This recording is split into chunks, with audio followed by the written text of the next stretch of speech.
Então, posso começar? Claro, então aí para mostrar para vocês assim um rápido raconto, resumo dos temas principais que a gente viu. Então, eh, eu pretendo depois editar toda esta parte para fazer uma espécie de podcast resumão que na expectativa de que seja de utilidade para vocês também. Ok? Certo.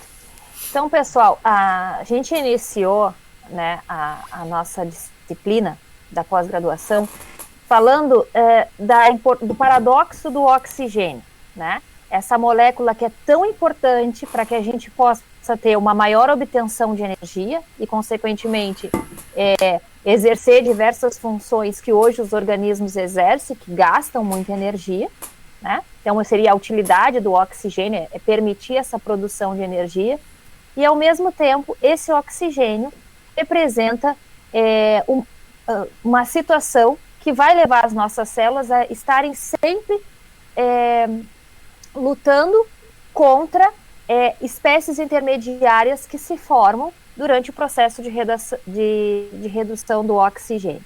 Então, atento para a figura que está sendo mostrada na tela, que é a cadeia transportadora de elétrons, que está localizada na mitocôndria, que é o principal local de geração dessas espécies reativas.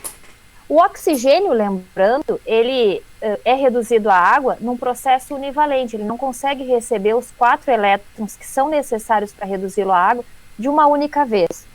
Então, ele precisa ir recebendo um a um. E à medida que ele vai recebendo esses elétrons, ele vai formando, então, essas espécies intermediárias, né, que eu vou mostrar aqui na próxima figura,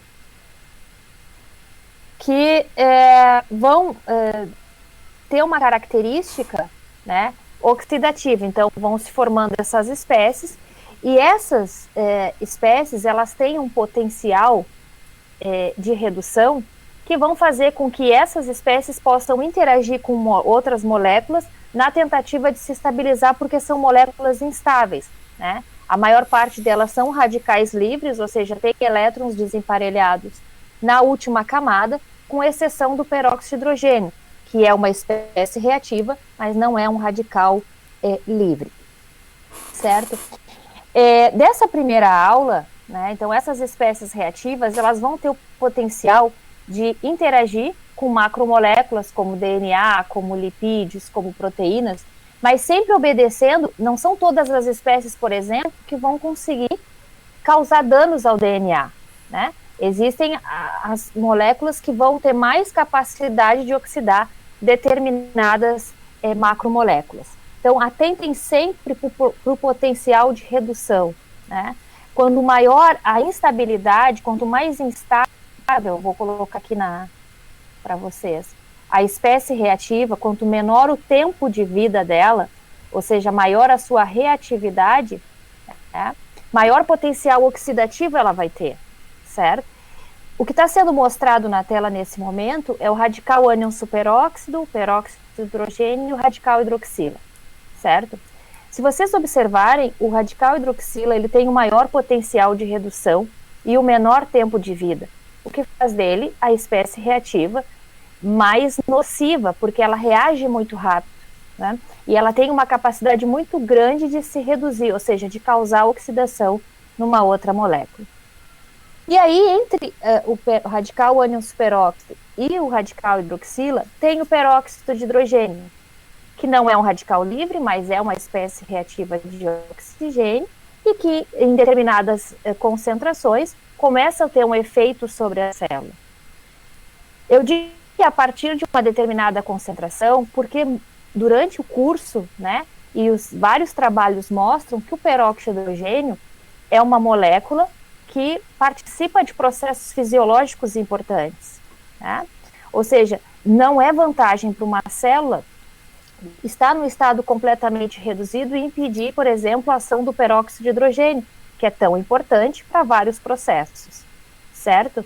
O peróxido de hidrogênio, então, como eu falei lá naquela primeira aula, com uma linguagem que eu, né, formulei, ele parece que foi selecionado devido às suas características, né? ele consegue atravessar compartimentos, ele tem um tempo de vida, né, maior, então ele consegue participar de processos, é permitido a ele fazer apresentar esses papéis, certo? Mas também lemos trabalhos que o peróxido de hidrogênio está envolvido, por exemplo, em processos de envelhecimento, né? Então ele tem esse papel que é de regulação, que é de processos fisiológicos, mas ele também tem um papel indesejado para os organismos, certo? Bem, nessa primeira aula, a gente falou muito, tanto eu, o José, o Marcelo, o quanto é importante vocês sedimentarem, tá, o conceito de potencial de redução. Porque o potencial de redução, além de te permitir identificar qual é a espécie que pode ser mais deletéria, ela também te permite identificar, né, quais são os melhores antioxidantes, ou os antioxidantes prováveis para determinadas situações, certo? Bom, então retomando, a produção de espécies reativas de oxigênio é inerente aos organismos aeróbicos.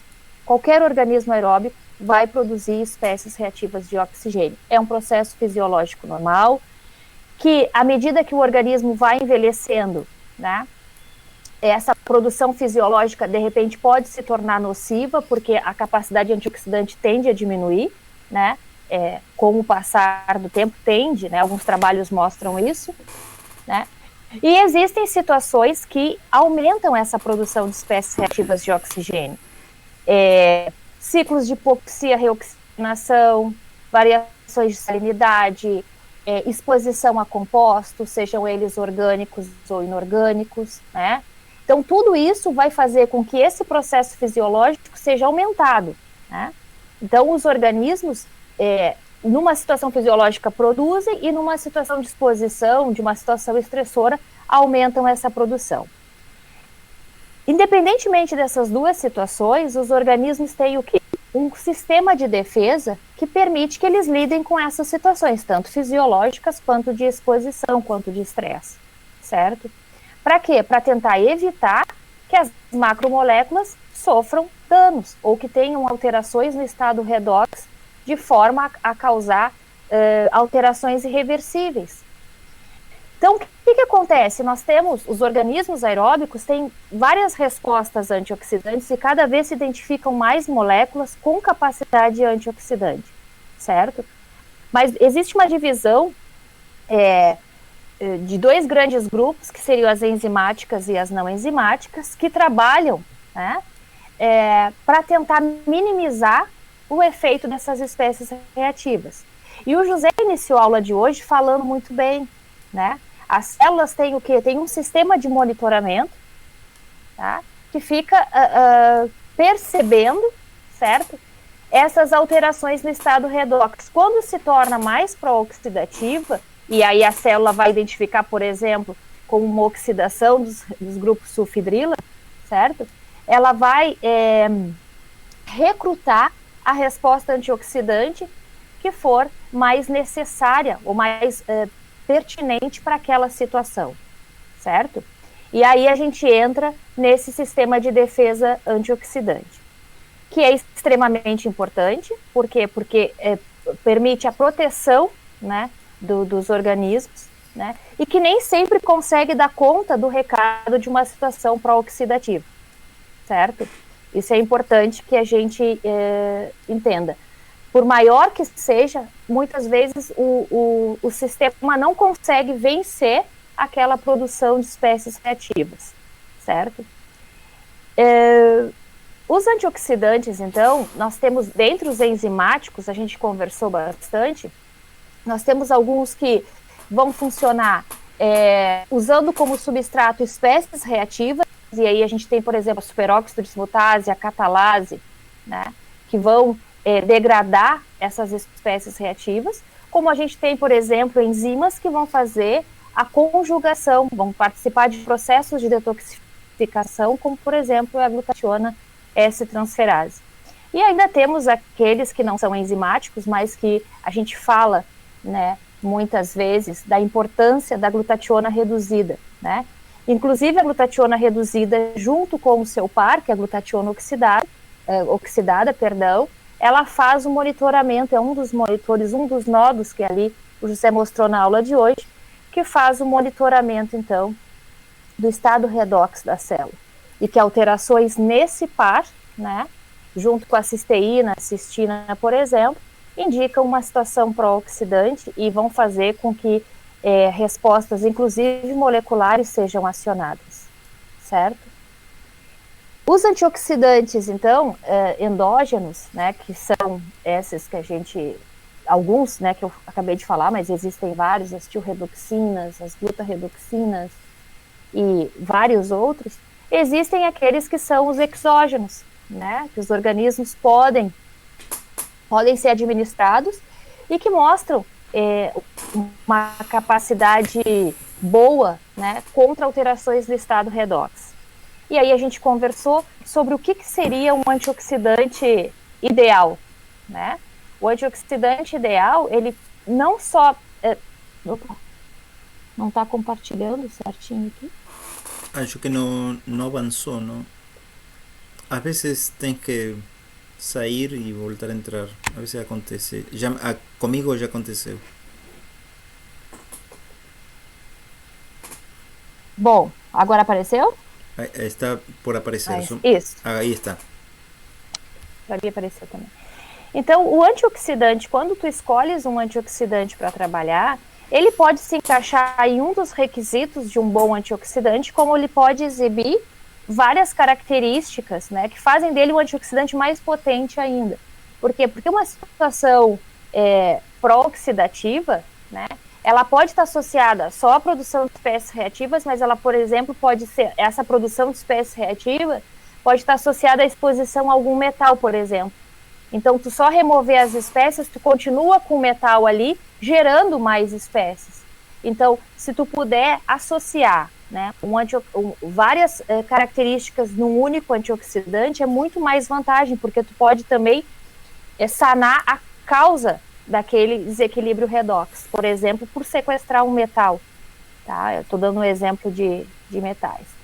Então, os antioxidantes ideais, né, ou próximo do ideal, deveria, né, ter a capacidade de quelar metais, né, que possam gerar espécies reativas de oxigênio ou de nitrogênio, por exemplo. Como ele vai ser incorporado na dieta, é vantajoso que ele seja absorvido, não adianta colocar um antioxidante que não vai ser absorvido ou que vai ter uma baixa absorção, porque aí tu vai perder muito desse antioxidante, ele não vai ter o efeito que tu esperas. E a gente conversou durante as aulas que isso pode ser contornado, né, por processos de sintetizar, por exemplo, nanocápsulas, né, fazer esses antioxidantes serem mais facilmente absorvidos. Eles atuarem em diferentes compartimentos, tanto hidrofóbico quanto hidrofílico, isso é uma vantagem, né, que não são todos que exibem, certo? E ainda, de acordo com a aula 5 e a aula 6, ou aula 4, não me lembro, e a 6, né, que foi a que o José ministrou, modular a expressão de genes que estão envolvidos no sistema de defesa antioxidante. Então, se tu consegue reunir um antioxidante que consegue aí se alinhar com essas características, tu consegue fazer uma linha de frente forte contra uma situação pró-oxidativa, certo? Não sei se faltou mais alguma coisa, assim, no geral. Não vou me alongar muito, porque ainda tem mais 2 para falar. Não sei se ficou alguma dúvida desse primeiro momento, pessoal. Os antioxidantes. E aí, então, nós falamos no decorrer que, por exemplo, dos antioxidantes ideais até o momento, assim, que eu li, o que mais se aproxima é o ácido lipoico. E agora a gente está vendo que a quitosana também, que é produzida a partir de casca e cabeça de crustáceo, né? Também está exibindo várias características aí de um antioxidante ideal, né? Então, os antioxidantes, eles vão ou interceptar, ou reparar, ou evitar que essas espécies reativas exerçam, né, algum dano oxidativo em macromoléculas. Lembrando lembrando que esse conceito da balança, ou seja, que uma situação pró-oxidante, né, maior que a capacidade antioxidante gera uma situação de estresse, embora ela esteja um pouco defasada, ela ainda é verdadeira, né? Mas hoje se incorporou outros conceitos, né, como as alterações no estado redox, né, mexendo nessas vias de sinalização, né, e que isso já é um indicativo de uma situação pró-oxidativa, de uma situação de estresse. Muitas vezes a gente vê trabalhos e os alunos vêm com essa dúvida, porque uma determinada situação que deveria ser estressora não causou dano, né, e aumentou respostas antioxidantes. Inclusive, quando eu estava na graduação, essa foi uma pergunta na amostra de produção universitária.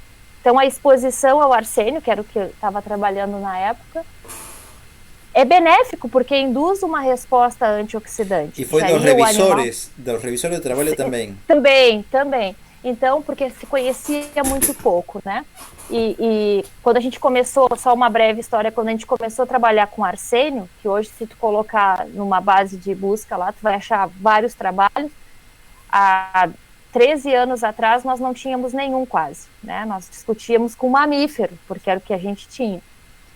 E começou a se perceber que o arsênio se sabe que é um metalóide extremamente tóxico, mas que aumentava as respostas antioxidantes, e os revisores e na própria mostra de produção universitária foi levantada essa questão, que aumentava as respostas antioxidantes. Mas aumentar uma resposta antioxidante, se tu pensares, já é uma situação estressora.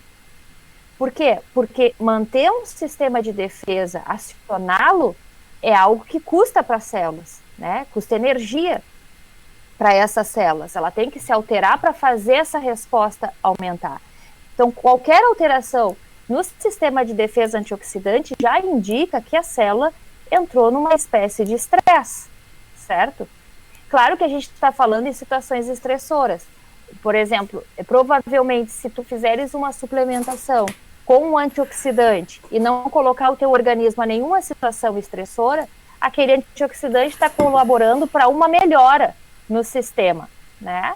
A menos que seja uma concentração muito alta e que vai causar um desequilíbrio, aí é outra história, tá? Mas é importante que vocês tenham isso em mente, que alterar o sistema de defesa, mesmo que aumentando esse sistema, já é um indicativo de que a célula sofreu uma perturbação, certo? Quando confronta essa célula com uma situação estressora, certo?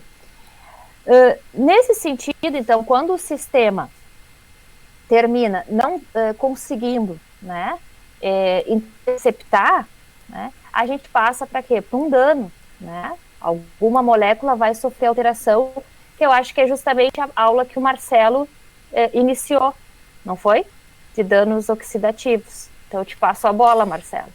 Marcelo, Tá bom. Marcelo queres, não sei como estás na condição no cone do silêncio, pero se quiser eu te coloco tua apresentação e você me vai dizendo, vá por aqui, ou estás com o computador? Não, eu tô com o computador, acho que tá bom. vai ser tranquilo, Zé. A menos que o áudio fique ruim, aí vocês só me interrompam, por favor. Não, está bem, se está escutando bem. Então te passo para apresentador, tá bom? Perfeito. É isso? Isso. Aí já estás.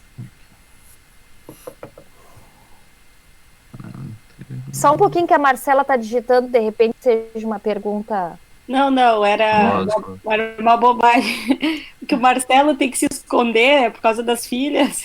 Ah! Marcelo. Também, mas hoje é em função da prefeitura. A prefeitura não está colaborando. Eu também, sabes que esses dias a Luísa ficou com uma moça que cuida dela, eu tinha que ir pro banheiro para escutar a aula, porque era o lugar mais silencioso. A gente passa por esse tipo de situação, né? Com filhos, tudo é possível. Bom, gente, como a professora Juliane estava comentando, né? Então ela fez todo um apanhado. Vocês estão conseguindo ver a tela? Sim, está perfeito. Está bem. Ok. Então a professora Juliane fez um apanhado ali, onde a gente relembrou os conceitos de de antioxidante, das moléculas oxidantes, nós lembramos quais são essas moléculas, e a questão da aula 3 é justamente pontuar os principais danos que são observados a nível celular, né? Então, fazendo só uma breve recapitulação, né, a gente conversou sobre os danos que ocorrem a nível lipídico, a nível proteico, a nível de DNA, e na sequência dessa aula, a gente acabou vendo que as espécies reativas, elas atuam de forma benéfica para os organismos, para as células, né? E, então, a manutenção de níveis basais de espécies reativas, ela não é de todo ruim, na verdade, ela é muito importante para a célula, para diversos processos que foram discutidos ao longo das próximas aulas, né? E a gente vai acabar vendo nesse breve resumão nessas aulas hoje. Tá? Então, o que eu quero chamar mais atenção para vocês da aula 2, para que a gente tenha em mente, claro, alguns conceitos e algumas situações, é justamente essa condição de que as espécies reativas, elas, de uma forma ou outra, elas vão atuar em 3 classes principais de biomoléculas, que são os lipídios, que são as proteínas e que são o DNA. E a gente vai ter algumas particularidades. Algumas espécies reativas vão ter uma maior disposição a atuar em cima de uma determinada biomolécula. Outras espécies reativas, como a professora Juliane já comentou anteriormente, elas podem danificar, por exemplo, o DNA, justamente por essa característica de que as espécies reativas, no caso, né, o radical hidroxila, por exemplo, ele é muito reativo. A vida dele ela é muito curta, então ele vai atuar, ele vai acabar interagindo com aquelas biomoléculas que estão mais próximas dele, né? Então, passando para os danos pontuais, né, vamos seguir aqui, por exemplo, com a questão do dano lipídico. A gente viu na aula 3 que justamente o dano lipídico vai acabar afetando, de certa forma, a integridade das membranas, e essa integridade, ela acaba comprometendo a funcionalidade celular. Não só a membrana plasmática, a membrana celular como um todo, mas as biomoléculas que, obviamente, são revestidas, né, são delineadas pela bicamada lipídica, e essa interferência, né, das moléculas oxidantes, dos radicais, enfim, né, com esses lipídios, né, formando os peróxidos lipídios, eles vão acabar interferindo com processos que a gente viu em aulas posteriores, justamente vinculados à sinalização celular, a como que a célula vai regular o seu metabolismo e como que os diferentes processos fisiológicos vão acabar ocorrendo, né, no ambiente celular. Então a gente viu que, num panorama geral, assim, os principais alvos da peroxidação lipídica, né, e a grande gravidade da ação, né, das moléculas oxidantes nessa questão da peroxidação lipídica ocorrem, obviamente, a nível da mitocôndria, porque ali é onde ocorre a grande geração de espécies reativas, né? E ali é onde a gente vai ter um processo que a gente viu numa aula posterior, que é justamente a disfunção mitocondrial, onde a gente acaba gerando um processo, um mecanismo que vai, como se fosse um feedback positivo, gerando mais espécies reativas na medida que esses danos oxidativos eles vão se acumulando. Mas a gente viu, né, que, por exemplo, o retículo sarcoplasmático, ele é muito importante, né, para a célula, obviamente, na modulação, né, dos níveis de cálcio citoplasmático, que atua como sinalizador para diversos processos celulares, né? Mas a degradação dos lipídios, ela está muito vinculada à liberação não intencional desse cálcio para o ambiente intracelular, que vai acabar afetando esses diferentes mecanismos, né? Além disso, né, a própria integridade da membrana celular, onde a gente vai acabar tendo a interferência das espécies reativas, promovendo, né, um vazamento de moléculas sinalizadoras, né, de fatores para o ambiente extracelular que não deveriam estar no ambiente extracelular, que vão sinalizar para outras células vizinhas, que vão interferir em processos que a gente viu mais a seguir também, que estão vinculados com a questão da apoptose e da necrose. Então, o dano oxidativo, ele é muito sensível, ele tem uma gravidade ele tem uma certa gravidade para o funcionamento correto, para o metabolismo celular, justamente porque diversos fatores estão interconectados, né, com esse dano a essa classe de biomolécula. A gente viu, então, nesses processos de formação, como que eles ocorrem, né, através desse desemparelhamento, né, a ação da espécie reativa sobre um ácido graxo, um lipídio, e como que ele acaba sendo propagado. E além dessa propagação, como que essa propagação acaba levando à geração de uma situação oxidativa em outras moléculas que estão próximas, proteínas de membrana, outras biomoléculas, e como que isso pode estar vinculado com o aumento exponencial dessas espécies reativas no momento que a gente tem, por exemplo, a existência de íons metálicos, né, de metais, na verdade, que vão propiciar, né, um aumento exponencial, né, um aumento de outras espécies reativas, né, em função daquela peroxidação lipídica, como é o caso, né, a interação com o ferro, que lá mais adiante, que a gente vai ver até nessa recapitulação dessa aula, né, através das reações de Fenton, acabam gerando aquele radical hidroxila, que esse sim tem aquela capacidade de interagir com a molécula de DNA, promovendo danos estruturais nessa molécula e impactando todo o metabolismo celular, né.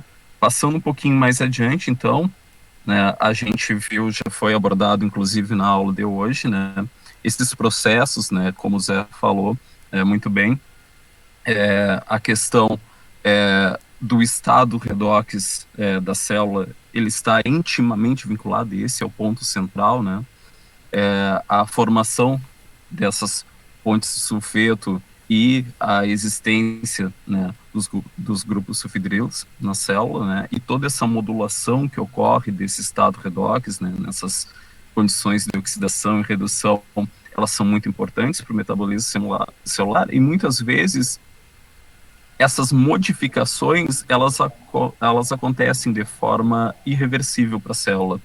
E esse é um dano muito drástico, né, para o metabolismo celular, justamente porque nesse momento em que ocorre um dano irreversível, como uma carbonilação, por exemplo, esse dano, ele evita ou ele não permite com que a célula engatilhe outros mecanismos de defesa, de reparo, de restauração do seu ambiente redox, né, e acaba, por essa em consequência dessa ação, levando a uma série de outros processos e outros danos oxidativos que aí sim vão começar a afetar proteínas e o próprio DNA. Então, a gente começa a abordar os danos oxidativos pelos lipídios justamente porque são uma primeira, um fronte de batalha, digamos assim, para a ação das espécies reativas e a interação dessas espécies reativas com as diferentes biomoléculas. Passando mais adiante, para não me estender muito também, porque nós temos mais aulas para conseguir fazer esse breve resumo, né? A gente viu a questão da oxidação das proteínas, né? E a questão da oxidação das proteínas, como eu estava falando, ela muitas vezes ela é gerada justamente em função, né, como um reflexo da peroxidação lipídica, mas ela é muito importante no momento em que a gente tem uma modulação da estrutura tridimensional de uma proteína de uma enzima importante do sistema de defesa antioxidante, ou inclusive de proteínas que estão vinculadas a processos de replicação de DNA, né, a processos de tradução, de transcrição de proteínas importantes para o metabolismo celular.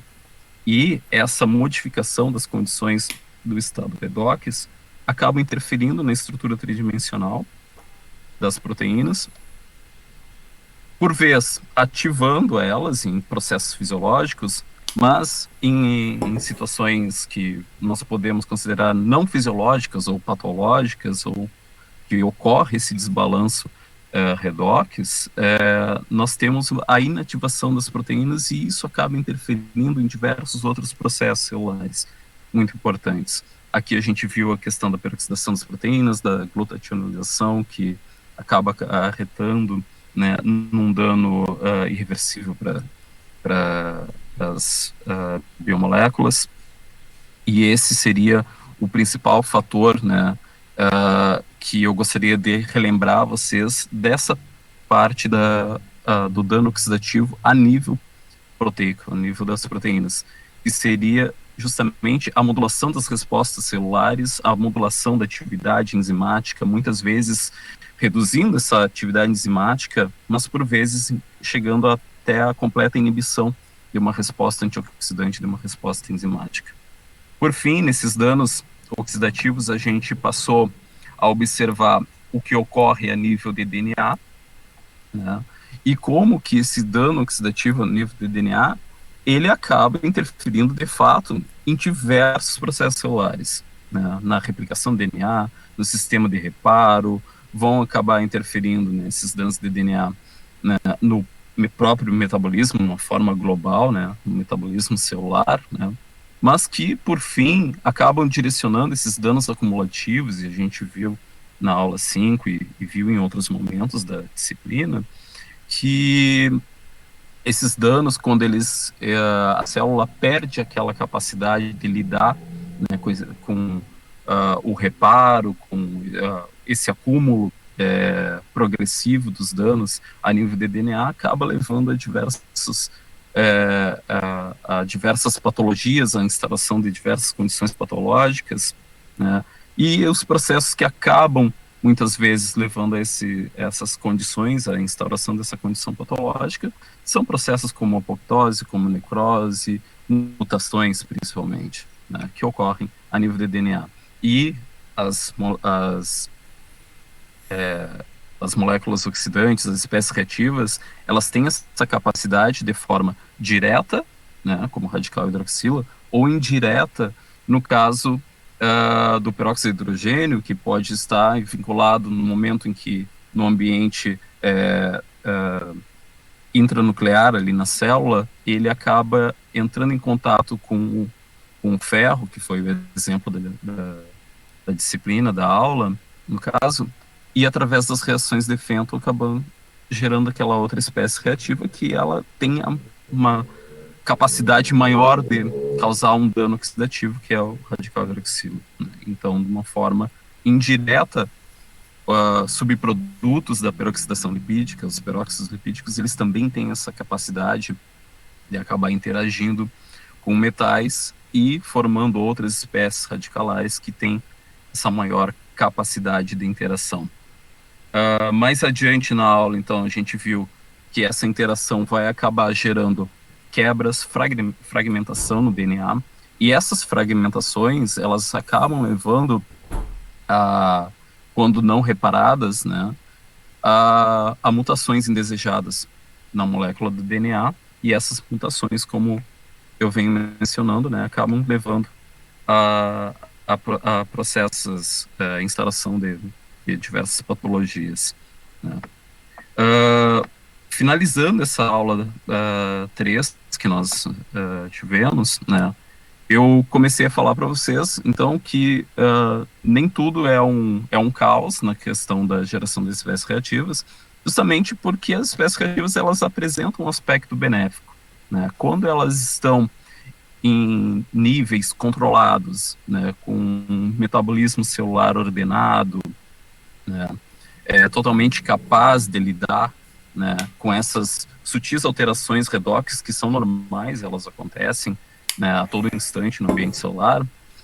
As espécies reativas, elas têm um papel sinalizador, uma ação sinalizadora para diversos processos, né? Elas não só vão atuar de forma maléfica para a célula e para as biomoléculas, mas elas vão acabar interferindo de forma muito interessante, muito importante para a célula, em diversos mecanismos de defesa, né?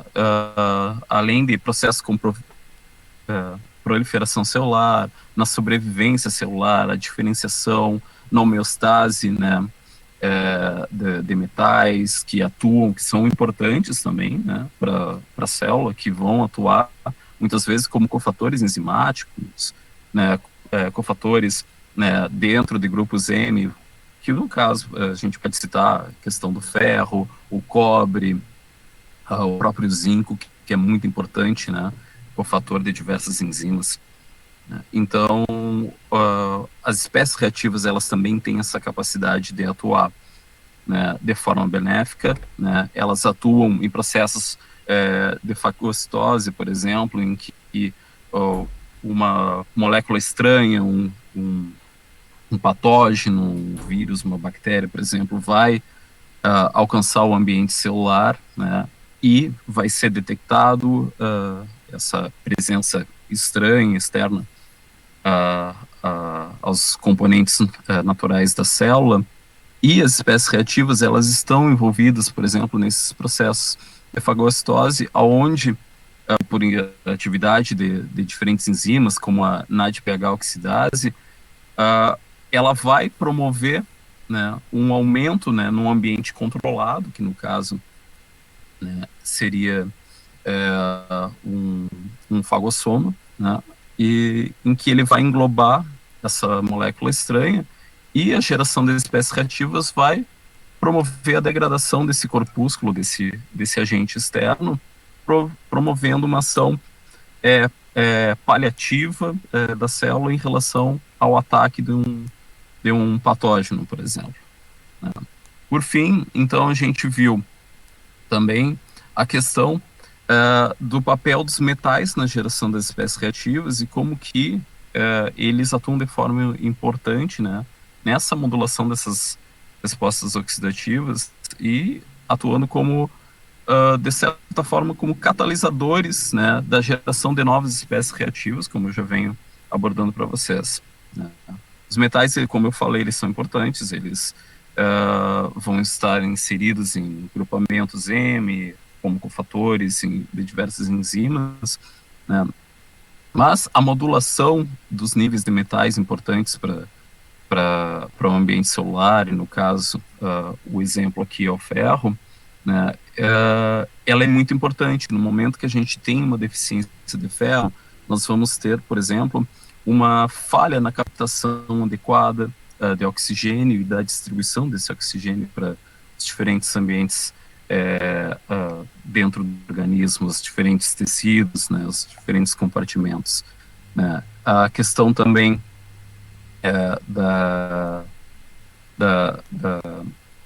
do acúmulo exacerbado dos metais, no caso o ferro também, vão levar a diferentes processos inflamatórios, desordens genéticas, que vão resultar, né, como eu falei, em diversas patologias. Aqui a gente tem o exemplo das patologias cardiovasculares, que seria uma das mais comuns, mas a instalação de câncer e diversas doenças neurodegenerativas acabam utilizando os processos oxidativos, em que a gente tem um desbalanço, né, do controle de metais no organismo.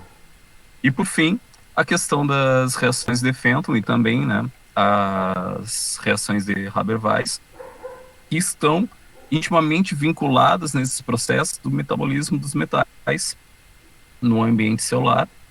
E a gente viu como que essas reações, né, na presença de uma ou outra espécie reativa, vão acabar gerando processos em que a gente vai ter a geração de novas espécies radicalares que têm a capacidade de interagir com DNA, que são mais nocivas para o ambiente celular, e que, como a gente tem a instalação do conceito-chave aqui, que é justamente a questão de que esses metais eles não podem estar livres circulantes no ambiente celular, no organismo como um todo.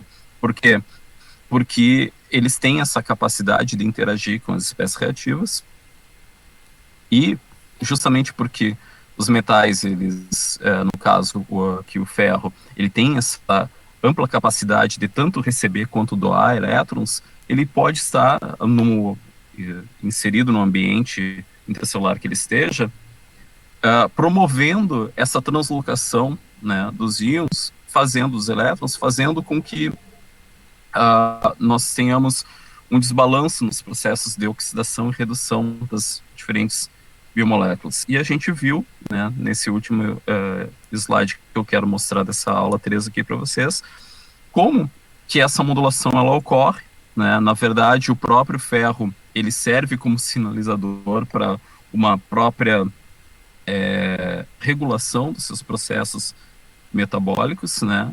E como que a falta do ferro acaba sinalizando para uma condição celular, e o excesso de ferro acaba sinalizando, né? E a célula acaba optando por diferentes mecanismos, né? Para que a gente tenha uma resposta adaptativa a esse desnível, né? Essa elevação súbita de metais ou a queda súbita dos metais no ambiente celular. E aí a gente tem, por exemplo, proteínas que são muito importantes nessa questão sinalizadora, como é o caso da ferritina e como é o caso da própria transferrina, que vai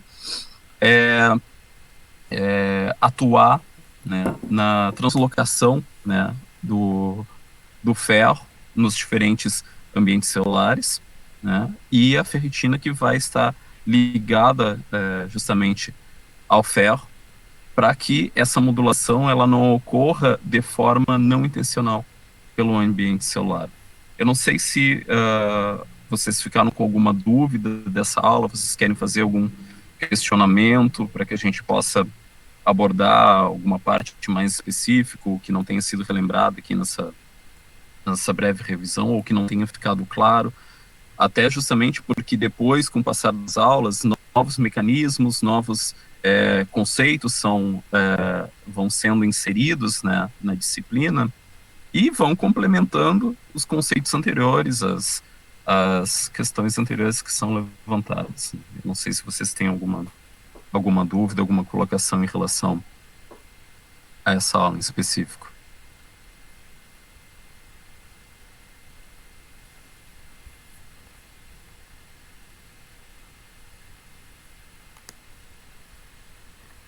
A Liliane está escrevendo alguma coisa.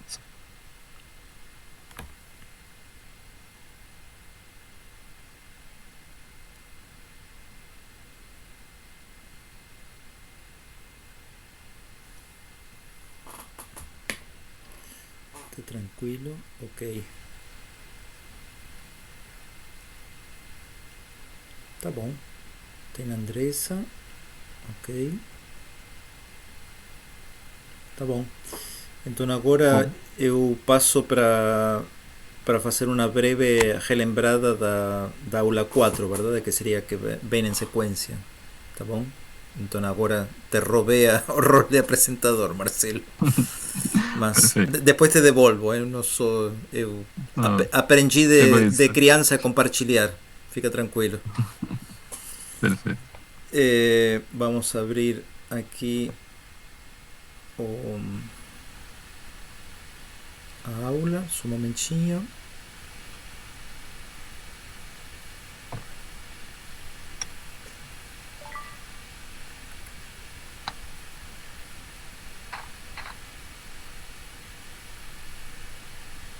Só um momento.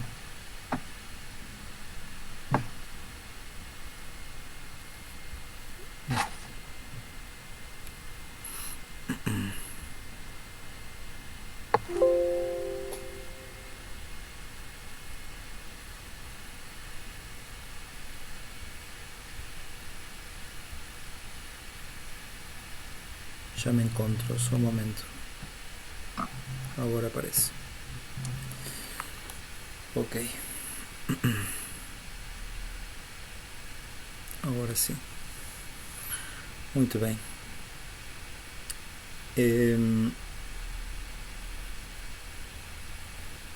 Então, nesta quarta aula a gente foi a falar de questões basicamente metodológicas, sim? Então, digamos que dentro dos temas metodológicos que foram abordados, consideramos a medição da peroxidação lipídica, a medição da oxidação de proteínas. Está aparecendo a tela aí? Agora não estou enxergando. Sim, Zé. Aparecendo. Tá bom. A variação da concentração de espécies ativas de oxigênio ou reativas de oxigênio, como gostem. E, finalmente, a medida da capacidade antioxidante total. Então, eu vou fazer uma revisão breve deste tema, apenas salientando os principais problemas que podem surgir da metodologia utilizada, enfatizando un ponto que foi bastante discutido en esta aula, que a respeito de saber quais são as vantagens que te oferece uma determinada técnica e saber as desvantagens ou aquilo que não mede a técnica que você utiliza. E então, no caso da peroxidação lipídica, falamos da geração de hidroperóxidos lipídicos como produto final de este proceso oxidativo, aqui na figura aqui apresentada. E en ese proceso de peroxidación lipídica con consecuente formación de hidroperóxidos lipídicos, había un método Fox, ¿sí?, no cual consideraba a interación dos hidroperóxidos lipídicos, aquí en esta figura salientados como LOH, que en la presencia de ferro, que se adiciona no ion ferroso, sulfato ferroso, aliás, se adiciona una reacción en medio ácido, por eso aparecen en esta reacción los prótons. Finalmente, esa serie de reacciones aquí presentadas culmina con la formación de un complexo entre o xilenol, que es o producto marcador, digamos así, da presencia de hidroperóxidos lipídicos, con o ferro no estado oxidado, ion férrico, que forma un complexo laranja avermelhado. Y en este punto, a gente tinha mencionado como cuestión importante de que esta metodología directamente mede un producto final da peroxidación lipídica, que son los hidroperóxidos lipídicos, más como nota de precaución, como nota a levar en conta na implementación de esta metodología, a gente mencionó que había una cinética de formación de este complexo que você mensura espectrofotometricamente. Aqui talvez a figura dos ensaios que a gente fez com C. elegans talvez sejam mais ilustrativos, mostrando como tem que passar um certo tempo, no caso deste exemplo, acima de 3 horas de incubar para a reação acontecer em uma cinética, até saturar, estabilizar, aliás, a absorvância que você registra. Evidentemente, se você registra a absorvância antes das 3 horas, a absorvância será menor e, em todo caso, você estaria fazendo uma subestimação da quantidade de hidroperóxidos lipídicos que tem no tecido que você analisa. E essa foi a principal nota de precaução, de cuidado que tem que ser levada em conta ao implementar esta técnica do método Fox. A seguinte técnica que nós falamos na determinação do processo de peroxidação lipídica incluía o que o próprio método chama de substâncias reativas ao ácido tiobarbitúrico, o método Chivars, o método mais popular realmente de todos na medição de dano oxidativo lipídico. Teóricamente, mas depois vimos exemplos contrários a isto, teoricamente, esta metodologia mensura a presença de malondialdeído, um subproduto da peroxidação lipídica, ou também de hidroxialquenais, aqui representados com a sigla 4-HDA.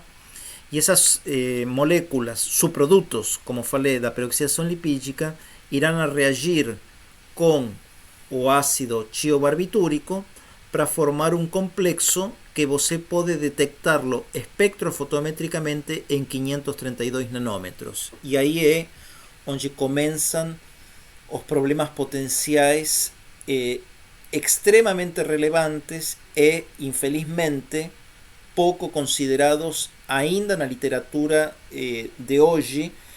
E a gente tinha mencionado justamente a presença de interferentes que podem levar a sobreestimar profundamente a concentração de substâncias reativas ao ácido tiobarbitúrico, que na teoria deveria ser moléculas como, por exemplo, malondialdeído, mas que outras moléculas, e aqui nós tínhamos discutido respeito de bilirubina e bilirrubina, são moléculas que também podem gerar complexos com o ácido tiobarbitúrico e, consequentemente, serem registradas em uma absorvância de 535 nanômetros, 532. ¿Sí? Então, o exemplo que eu tinha trazido era descontar a interferencia de estas moléculas que son abundantes, por ejemplo, no fígado, a bilirubina y bilirrubina, registrando absorbancia en 520 nanómetros. En esta situación también es importante salientar de que esto pocas veces es feito, ainda em papers publicados este ano, por exemplo, ¿sí? E a gente tinha mencionado como uma alternativa postulada pela primeira vez por Oakes e Van der Kraak, especificamente em fígado de peixes, a utilização fluorométrica do método, no qual a interferência devido à presença de moléculas como, por exemplo, bilirubina e bilirrubina se demonstra ser basicamente não ser um problema de fato, ¿sí?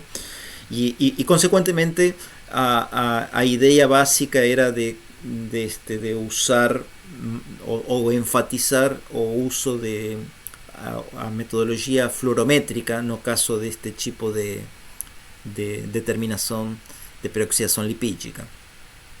Bom, aqui a gente falou de algumas questões de interferência pelos nanomateriais, não me vou estender muito.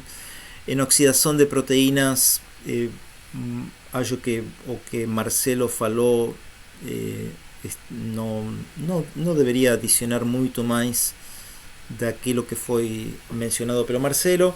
Sí, lembrar de que no caso de oxidação reversível, que como já vimos implica na formação de pontes de sulfeto, no caso desta figura havia um exemplo específico do processo de glutationilação, da reação de un grupo sulfidrila de una proteína, o sea, de un residuo de cisteína de una proteína con glutatión oxidada, formando a glutationilación de esta proteína, y que puede ser reducido esa ponte disulfeto quebrada con un agente reductor, en este caso hidroboreto de sodio, onde vocês podem ver na tabelinha como aumenta a concentração de grupos sulfidrilas após a adição do hidroboreto de sódio, significando o rompimento dessas pontes de sulfeto, e dessa forma utilizar esta metodologia como um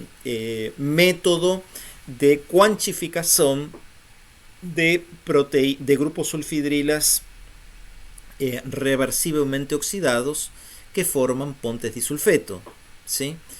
Y a gente mencionou que uma molécula importante para a detecção dos grupos sulfidrilas era o ácido ditionitrobenzoico, a sigla é DTNB, também conhecida como reagente de Hellman, que forma, após reagir com grupos sulfidrilas, o ácido 5-chio-2-nitrobenzoico, o TNB, que tem, por exemplo, uma cor amarelada que pode ser facilmente detectada por espectrofotometría en 405 nanómetros, ¿sí?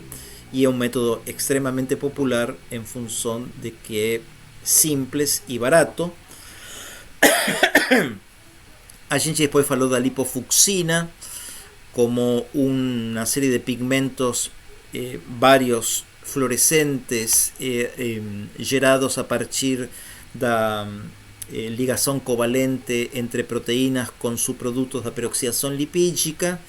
Fizemos uma análise com base em um trabalho de Pincus a respeito, no caso do processo de envelhecimento em C. elegans, como podia ser e se podia de fato ser registrado ese acúmulo de lipofucsina como una medida de envejecimiento, y hubo una discusión metodológica con base en este paper a respecto de que, por ejemplo, a fluorescencia emitida na faixa do vermelho apresenta uma melhor resposta a medida que o animal envelhece, en contrapartida do uso da fluorescencia con emisión no azul, que muitas vezes em C. elegans é utilizada. A gente inclusive mostrou um exemplo de como diminui a intensidade dessa fluorescência no azul quando os C. elegans são tratados com um antioxidante como miricechina, mas que havia essa nota de precaução respeito de en esta faixa de emissão não necessariamente estar mostrando uma resposta sincrónica con o envejecimiento do organismo, en este caso Vermes C. elegans, ¿sí? Entonces esa era otra nota de precaución a respecto de esta metodología. Y después, falamos da concentración de especies activas de oxígeno, mostramos o uso do diacetato de dicloro de hidrofluoresceína, enfatizamos o caso de que os grupos acetato favorecen a permeabilidade deste composto a través das membranas fosfolipídicas, e por isso tem estes grupos acetatos que, uma vez dentro das células, são retirados pela ação catalítica de esterases intracelulares, ¿sí? E a gente mostrou algumas medições, enfatizamos o interesante de que em organismos transparentes, sejam larvas de crustáceos, como no caso aquí Lithopineus banamei, ou como no caso também o próprio Vermes C. elegans, que também é transparente, essa emissão de fluorescência pode ser registrada seja por fluorímetro ou seja por um microscópio de fluorescência, e nos dá uma medida muito interessante, muito atractiva desde o ponto de vista bioquímico-fisiológico da produção in vivo de especies reactivas de oxigênio e nitroreativas, lembrando que o DCF também pode reagir com espécies nitroreativas, ¿sí? Ou seja, é um probe, como tínhamos falado, genérico, ¿sí? E finalmente, para terminar esta parte, salientamos o problema da medição individual de várias defesas antioxidantes, sejam enzimáticas ou não, no sentido de que às vezes a interpretação deste processo pode ser dificultado pelo fato de às vezes alguns antioxidantes diminuírem, seja em concentração ou seja na atividade, e outros aumentarem, e então fica difícil interpretar e chegar a uma conclusão de se um determinado tratamento experimental aumentou ou diminuiu em forma global as defesas antioxidantes desse organismo ou células ou aquilo que seja avaliado nesse experimento. E em função de isso surgiu a ideia de ter uma medida global de capacidade antioxidante, ¿sí? Onde o princípio básico tinha sido descrito nesta figura, onde temos um gerador de espécies reativas de oxigênio ou nitroreativas, um substrato que se oxida quando interage com estas espécies reativas e forma um produto oxidado que emite um sinal, ¿sí? Y ese sinal puede ser registrado espectrofotométricamente, por fluorometría o por ejemplo, cromatografía gasosa. E a ideia, o pulo do gato deste tipo de metodologia sempre é o mesmo: ver se um determinado extrato ou amostra biológica tem a capacidade de inibir a intensidade desse sinal. Quanto maior seja a inibição desse sinal, significará maior capacidade antioxidante global, ou seja, tanto enzimática quanto não enzimática, dessa amostra biológica, e esse era o principal aspecto interessante de ser mencionado em termos da capacidade antioxidante total. Finalmente, apenas para terminar, eu tinha feito enfatizado que os diferentes métodos que vimos com bastante detalhe e com exemplos de caso, etc., etc., o que interessava de todos eles era você ter ciência total de que o potencial de redução dos diferentes radicais que você gera nos diferentes métodos para medir a capacidade antioxidante total são bem diferentes e, consequentemente, a comparação de medidas de capacidade antioxidante total não são automáticas. Apenas para dar um exemplo um tanto exagerado, pero não deixa de ser correto, você não vai poder comparar teus dados de capacidade antioxidante total utilizando DPPH como radical, que tem um potencial de redução baixo, e compará-lo com uma medida de capacidade antioxidante total feita por outra pessoa que tenha utilizado como radical o radical hidroxil, que tem uma potência oxidante muito elevada, como mostra aqui seu potencial de redução de mais 232 volts. Então, essa comparação não é procedente. Toda comparação que você efetuar com dados da literatura deveriam ser em base ao mesmo radical para ser uma comparação justa e consequentemente, cientificamente válida. De acordo? Bom, esta era minha parte referente ao aula 4. Antes de dar, já vou passando o bastão para o Marcelo, o bastão de apresentador. Apenas para dizer que os comentários desta última aula que a gente discutiu hoje, eu vou editá-la e colocá-la no fim da fala do Marcelo, sim? Para que fiquem as 3 aulas representadas nesse áudio que a gente vai a preparar, sim? Então agora, Marcelo, contigo. Perfeito, obrigado. Bom, pessoal, então, na aula 5, a gente começou a falar sobre a relação em que essa geração da espécie reativa ela tem com os diferentes processos fisiológicos que ocorrem a nível celular, a nível tecidual e do próprio organismo.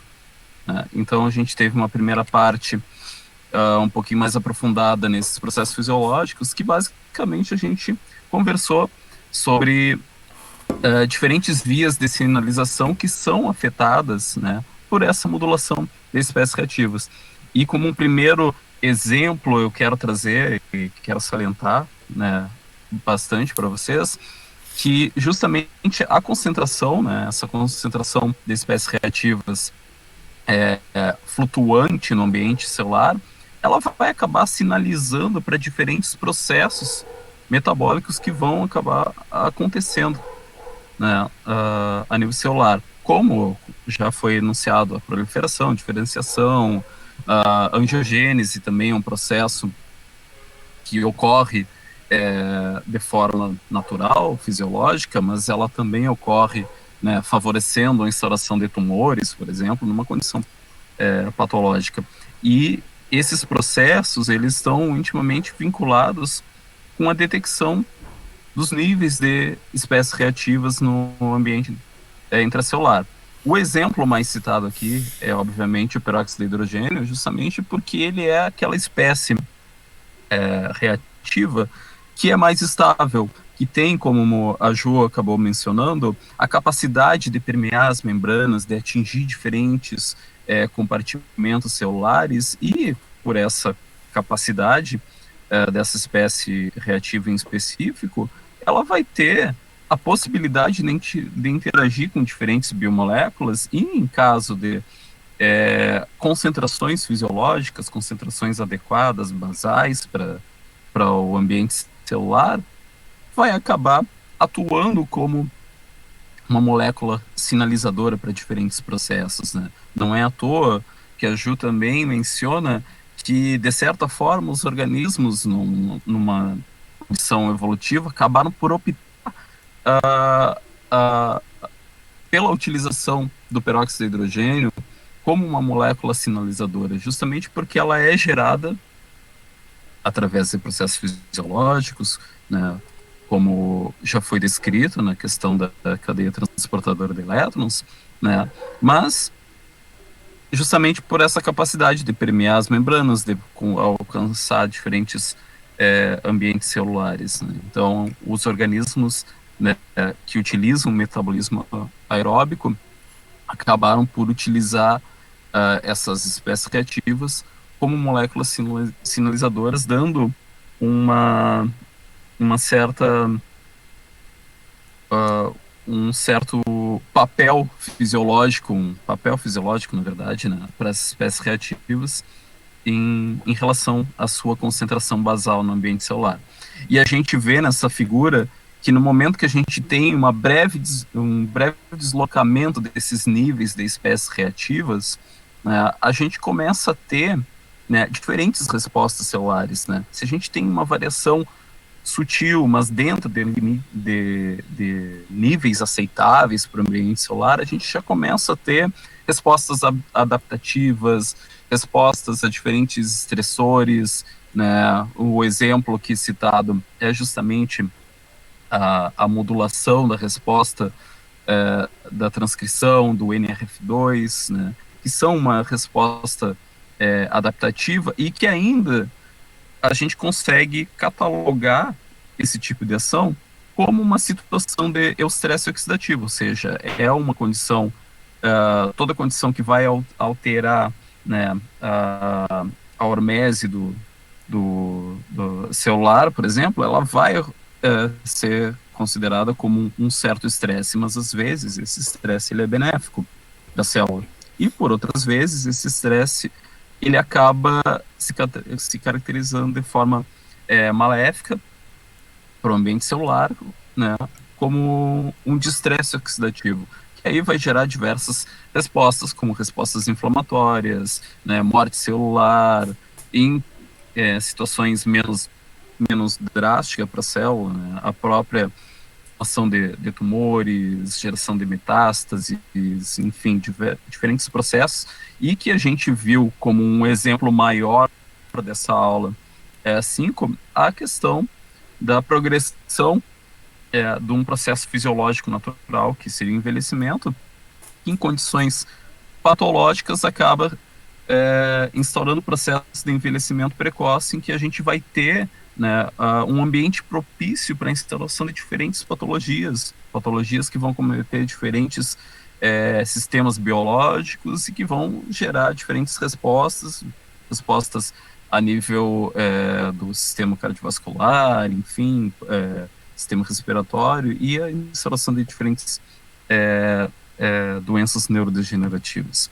Então, aqui eu tenho, só relembrando a questão da formação das espécies reativas e como que elas estão vinculadas em diferentes processos, como elas são importantes, né, para a modulação dessa resposta adaptativa da célula a diferentes condições, né, desse desbalanço redox, e como que as espécies reativas elas estão vinculadas a diferentes enzimas do sistema de defesa antioxidante, diferentes proteínas que são importantes para o metabolismo celular, e a gente observa que essas moléculas oxidativas, né, essas espécies reativas, elas basicamente se restringem a esse papel fisiológico ao peróxido de hidrogênio e o radical ânion peróxido, justamente porque elas não são, como o radical hidroxila, efêmeras a ponto de interagir com a primeira molécula que esteja disponível, com aquele alvo molecular mais próximo do momento da sua geração. Então, elas têm uma certa capacidade de atuar como sinalizadores no momento em que a célula tenha a possibilidade de detectar essa flutuação desses níveis de acumulação das espécies reativas e gerar, dessa forma, uma resposta adequada, né? Ou seja, uma resposta adaptativa, uma resposta antioxidante, né? Ou de transcrição gênica. Depois nós vimos, então, né, nessa figura aqui, diferentes processos que estão interligados, a questão da geração de espécies reativas em diferentes compartimentos celulares, né, e como que essa geração dessas espécies reativas vai acabar interferindo, né, nesse exemplo mais sucinto, né, na transcrição gênica, na resposta inflamatória, as respostas adaptativas ao estresse, as respostas hipóxicas, que já tinha sido comentado já desde a primeira aula com a Ju, e diferentes outros processos metabólicos, né, que são inerentes à geração das espécies reativas. E como que essa geração desse estado oxidativo acaba interferindo nessas vias de sinalização que acabam interferindo nos diferentes processos fisiológicos. Bom, nós vimos alguns exemplos, né, a aplicação desse conceito de que as espécies reativas acabam atuando como sinalizadores e como que elas acabam de forma às vezes direta, mas muitas vezes indireta, né, interferindo no metabolismo celular. A gente viu a questão de metionina, né, levando a não produção adequada, né, da cisteína e, por consequência, né, a gente tendo um ambiente celular em que a produção da cisteína ela é deficitária, acaba levando a diferentes quebras no processo metabólico celular normal, instaurando algumas patologias mais em específico, né. Mais adiante, né, a gente viu alguns outros exemplos de como que as respostas oxidantes, né, como que as variações das defesas antioxidantes elas podem ocorrer em diferentes ciclos, né? E num caso mais extremo, num ciclo circadiano, em que a gente tem ao longo de 24 horas do mesmo dia diferentes uma modulação em diferentes níveis das respostas antioxidantes, né? E como que isso pode estar interferindo, né, no próprio comportamento dos animais, no próprio funcionamento, né, dos sistemas, né.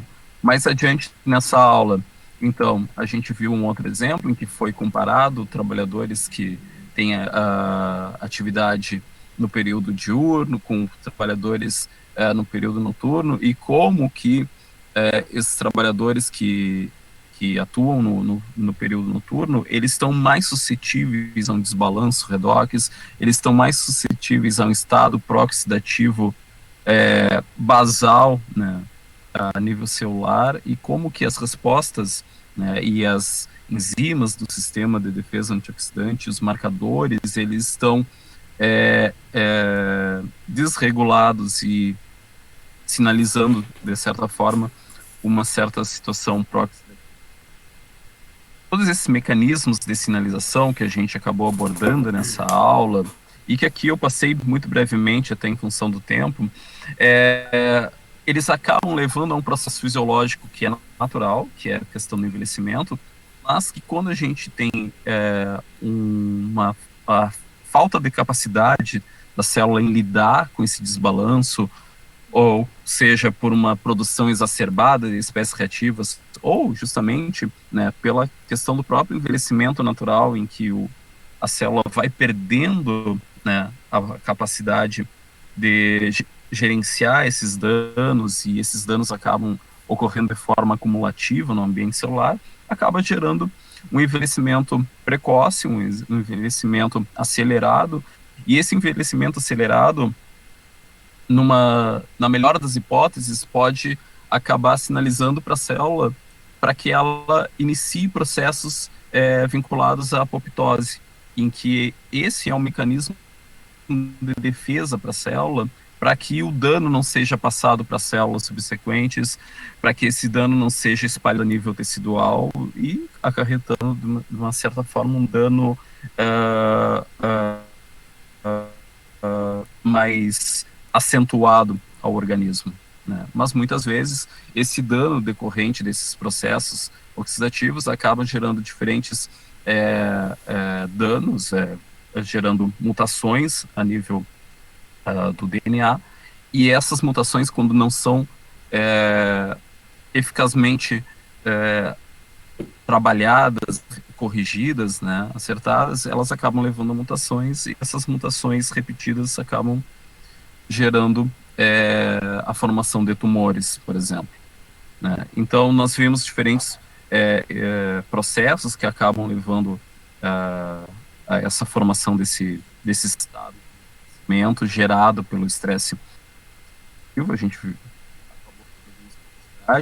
né? E um detalhe importante que a gente viu é que esse processo natural do envelhecimento que está vinculado, né, com a questão do metabolismo natural dos organismos. E aqui a gente tem um exemplo comparativo em que a gente tem, né, organismos com um metabolismo mais acelerado, gerando mais espécies reativas e, por consequência, sendo detectado um índice maior de danos a nível molecular, a nível de DNA, por exemplo, né, é observado nesses organismos. E como uma consequência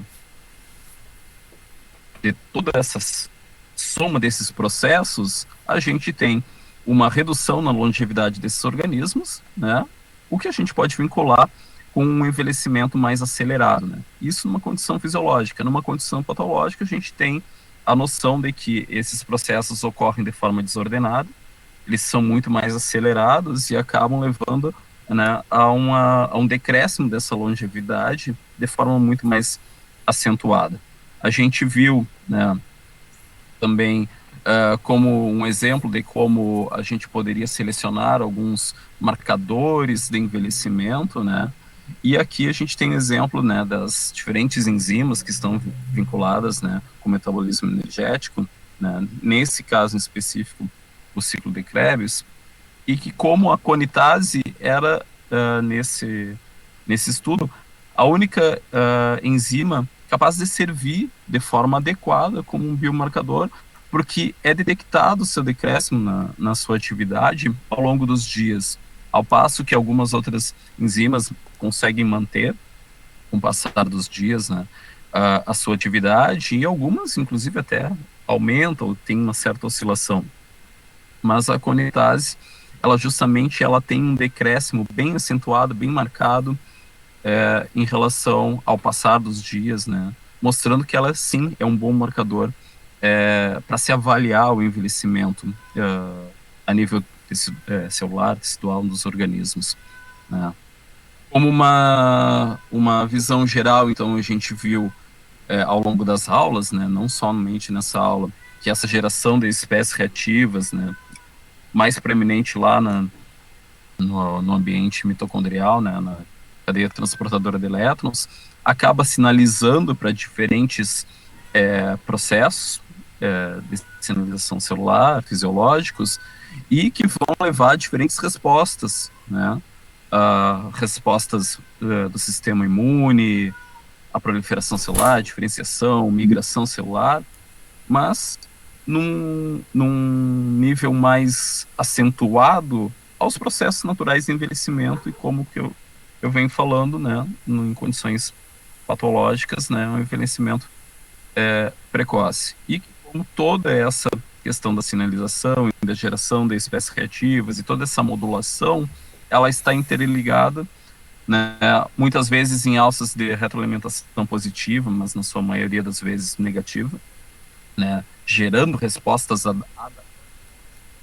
essas espécies reativas, né, e como que esses processos começam a ser relacionados, né, com a questão do envelhecimento. E aí a gente tem, como eu mencionei anteriormente, a questão da disfunção mitocondrial, que seria a principal causa geradora, né, desses processos de envelhecimento, não só do envelhecimento fisiológico, natural, né, dos organismos, mas também a questão do envelhecimento precoce oriundo de uma condição patológica.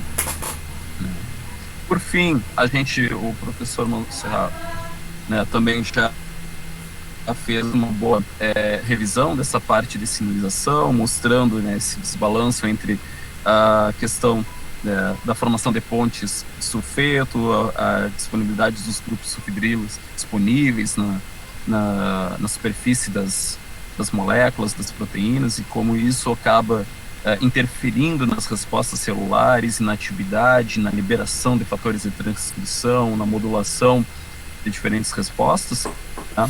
E eu quero passar para vocês numa porção final dessa conversa, desse apanhado dessa aula, é justamente a questão, aqui no slide anterior,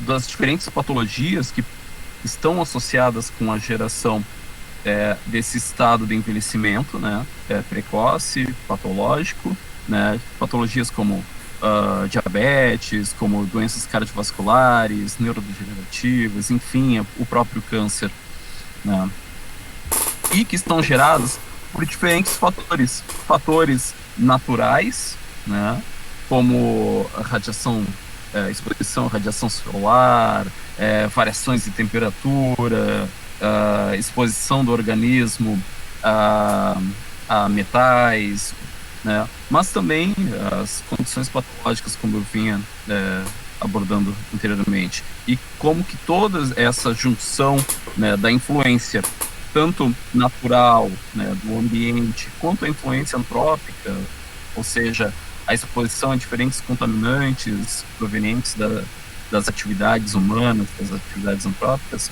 acaba interferindo no metabolismo celular como um todo, promovendo situações em que aquele desbalanço, ou aquela flutuação natural da geração de espécies reativas, ela não consegue mais ser controlada de forma adequada. E essa falta de controle, essa falta dessa capacidade de lidar com essas concentrações flutuantes de espécies reativas acabam levando a todo um cenário de desbalanço do metabolismo celular, disfunção mitocondrial, a questão das quebras do DNA, fragmentação do DNA, incapacidade do sistema de reparo de lidar com esse dano, com esse estresse, né, a nível de DNA e a nível das biomoléculas como um todo. Então a gente tem diversos fatores, a exposição, como eu falei, né, a condições naturais, ambientais, a temperatura, mas a gente pode ter uma variação de pH interferindo nesses processos fisiológicos, a exposição a compostos químicos como carbamatos, organofosforados, né, a exposição a aflatoxinas, né, todo o fator estressante que pode acabar interagindo com as células, com os organismos, enfim, né? E essa figura ela é bastante completa, mas falta nessa figura a questão mais atual, que seria a interação dos nanomateriais com os ambientes celulares, né? E aí a gente acaba levando em consideração que os nanomateriais, embora sejam produzidos com base, por exemplo, um nanomaterial metálico à base de prata, ele é oriundo do mesmo elemento químico, porém a sua morfologia, a sua estruturação tridimensional, né, o seu tamanho diminuto, essa relação superfície e volume, ela é fundamental e ela é determinante da interação dessa nanopartícula, né, desse nanomaterial, com os diferentes compartimentos solares, com as diferentes biomoléculas, e como que essa interação acaba interferindo com as diferentes vias de sinalização. Acho que para essa aula seria basicamente isso. Não sei se o Zé ou o Ju querem acrescentar mais algum comentário, se alguém ficou com alguma dúvida.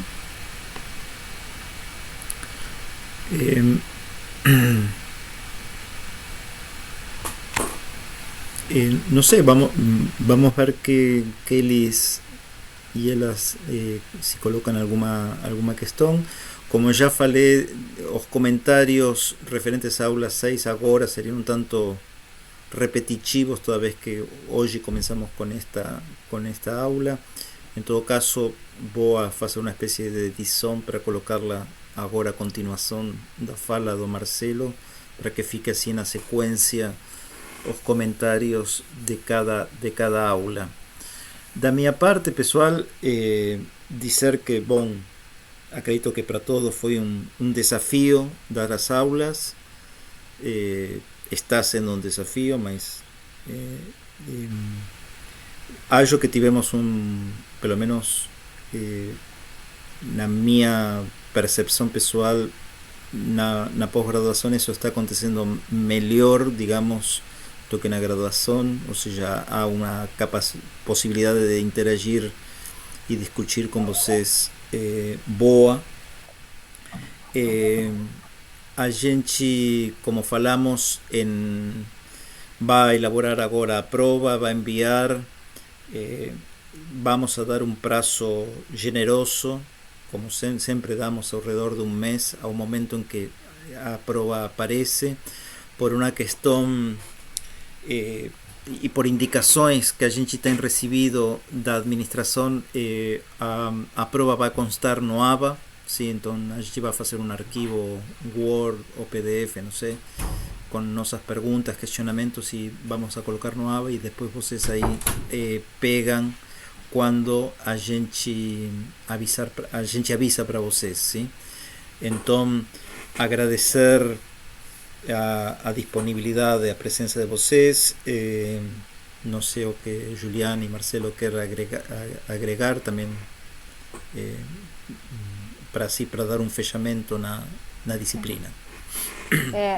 É isso aí, pessoal. Assim, como o José falou, é um momento atípico, a gente está se adaptando, né? Obviamente, o tema é extremamente longo, né? A gente pincela aqui alguns pontos principais, né? A gente fala do mecanismo em geral, mas sempre entendendo que por trás de cada processo tem um mecanismo muito específico, certo? E que a gente, quando tu vais pegar um trabalho para ler, enfim, tu vais ter que olhar caso a caso e particularidades. Aqui é dado um geral, né? Não teria nem tempo nesse tempo aí que a gente se encontrou de falar de todos os detalhes de um universo tão amplo que é o estresse oxidativo, certo? Mas estamos aí, como o Zé falou, vamos elaborar uma prova e estamos à disposição, né, para qualquer dúvida que tenha ficado ou algo que, enfim, vocês queiram, se a gente estiver dentro do nosso alcance, certamente a gente vai tentar ajudar, certo? Foi um prazer, né, ter trabalhado esse tempo aí com vocês. A gente vem desde bem antes, né, tendo alguns encontros de discussão de artigos, né, que eu acho que foram bem importantes para que a gente pudesse ter, quando iniciou a disciplina, eu acho que muitas coisas já tinham sido discutidas e já tinham sido mostradas, né? Então aí se mostrou com um maior detalhe, mas eu acho que muitos exemplos, né?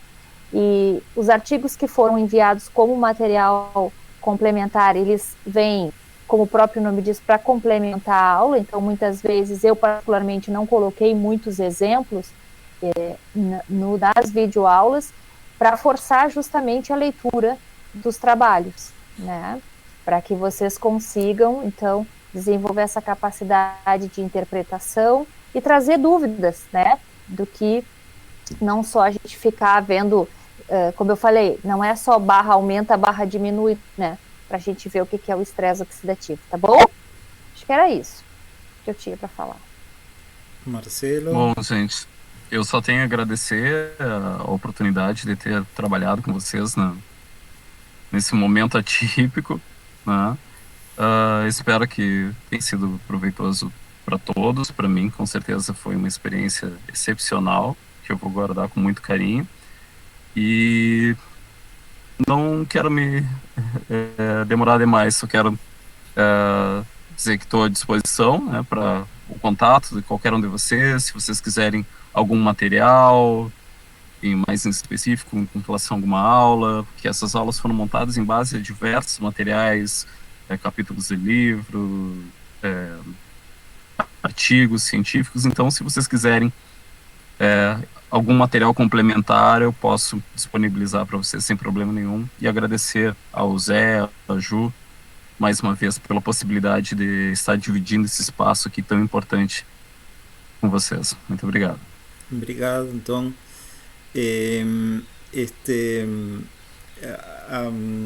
A gente também agradece aqui os comentários que vocês estão dando.